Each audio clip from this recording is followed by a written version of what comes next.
चिल्ड्रनचा issue आहे. मला बरेच अशा संदर्भातल्या क्वेरी येतात आहे. त्यांनी तिथं 2च टाकायचं आहे.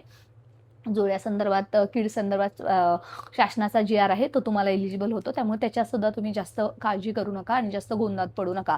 महिलांच्या बाबतीमध्ये तुम्हाला गॅझेट तितकंच महत्त्वाचं आहे, तुम्हाला मॅरेज सर्टिफिकेट तितकंच महत्त्वाचं आहे किंवा तुमचं जे काही तुम्ही हे चेंजेस करताय. तुम्ही पाहिलं असेल की एम-सी-एल काढत असताना सुद्धा महिलांना काही महिलांना पतीच्या नावाने मिळते, काही महिलांना वडिलांच्या नावाने मिळते. मग त्यांच्या मनामध्ये प्रश्न आहे की आम्ही नक्की कोणतं जोडायचं आणि कोणतं काढायचं अगदी लास्ट फेजला सुद्धा आल्यावरती. तर मित्र-मैत्रिणींनो, जर आधारच्या नावाने एम-सी-एल असेल ना ओके, आणि आधारच्या नावाने नसेल ना, पण तुमच्याच नावाने असेल ना, तर वेल एंड गुड. त्याच्यामध्ये काही समांतर आरक्षणच्या बरेच कॅन्डिडेट आहेत. ते सांगत आहेत की माझ्या वडिलांच्या नावाने आहे, माझ्या पतीच्या नावाने आहे, तर मी काय करू? तर त्या मला महिलांना एकच सांगायचं आहे, मित्र-मैत्रिणींनो, जर तुमच्या नावाने असेल ना, तरच ते व्हॅलिड धरलं जाणार आहे. बरं, आता मी तुम्हाला सांगते व्हॅलिड धरणार झाला आहे. उद्या एकापैकी तुमच्यातला एखादा मित्र-मैत्रीण असेल, त्यांनी जर ओके भरून टाकला आणि उद्या त्यांचं व्हॅलिड धरलं आणि नंतर तुम्ही मला प्रश्न विचारणार असाल, तर ही सर्व गोष्टी आहेत त्या वेळेच्या गोष्टी आहेत. परंतु सध्या तरी आपण पोर्टल भरती संदर्भात ही तुम्हाला माहिती देत असताना जो नियम आहे त्याला बगल देऊन काय करता येईल हे मी सांगण्यासाठी इथं नाही आहे, कारण मी सुद्धा स्वतः ॲडव्होकेट आहे. त्यामुळे मी तुम्हाला तसं कधीच गाईड नाही करत आहे.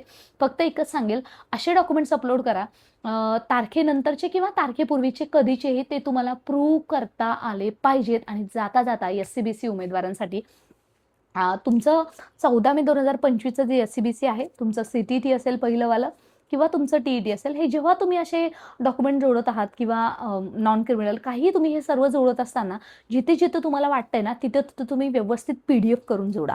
म्हणजे जिथं 2 डॉक्युमेंट गरजेचं आहे, तिथं तुम्ही 2 डॉक्युमेंट जोडा. आणि अजून एक महत्त्वाचं जे आता मला आठवलं, ते म्हणजे काहींचे डिग्री सर्टिफिकेट मिळालेले नाही आहेत, काहींचे कन्व्हर्जन सर्टिफिकेट मित्रांनो, कन्व्हर्जन सर्टिफिकेट जोडू नका. डायरेक्ट तुम्ही पर्सेंटेज टाकली तरीसुद्धा चालणार आहे. फक्त लास्ट सेमची पर्सेंटेज टाका.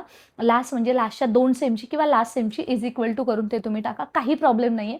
तुम्ही जर कॅटेगरीमध्ये असाल, एखाद्या डिग्रीमध्ये तुम्हाला 45% आहेत, तरी तुम्ही एलिजिबल आहात. आणि जर तुम्ही ओपन कॅटेगरीमध्ये असाल, 50% आहात, तरीसुद्धा तुम्ही भरतीसाठी एलिजिबल आहात. त्यामुळे तुम्ही त्याची काळजी नका करू. फक्त ते टाकत असताना तुम्ही तिन्ही इयरचं, सर्व इयरचं एकत्र नका तुम्ही अपलोड करू. जे फक्त लास्ट सेमचं आहे तेच फक्त अपलोड करा. आणि देवीच्या वेळी जाताना तुम्ही सर्व इयरचं मागतच नाही आहेत, फक्त लास्ट किंवा लास्टच्या 2 सेमचं मागतात. फॉर एक्झाम्पल 3 इयर्स डिग्री असेल तर 5चं 6वं, आणि 2 इयर्स डिग्री असेल तर मात्र 2रं 4थं, आणि 4 इयर्स डिग्री असेल तर म्हणजे जसं तुम्ही इंजिनिअरिंगच्या मुलांचा विषय आहे.